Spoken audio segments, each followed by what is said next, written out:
तर मित्रांनो, या महाराष्ट्रातील आणि अनेक राज्यातील गावागावातील प्रत्येकाची श्रद्धा या महादेवांच्या वरती हो.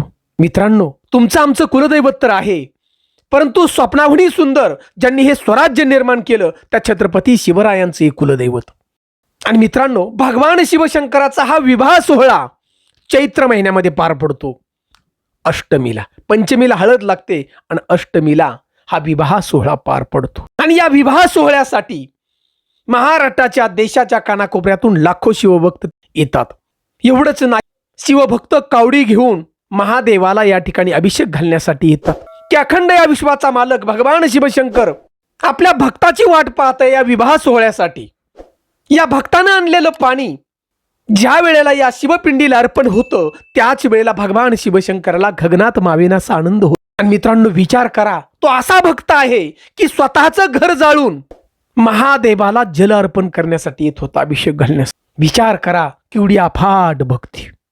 आणि हजारो वर्षाचा काळ जरी गेला तरी आजही या चैत्र महिन्यामध्ये भगवान शिवशंकर आणि माता पार्वती यांचा हा विवाह सोहळा होत आहे अष्टमीला.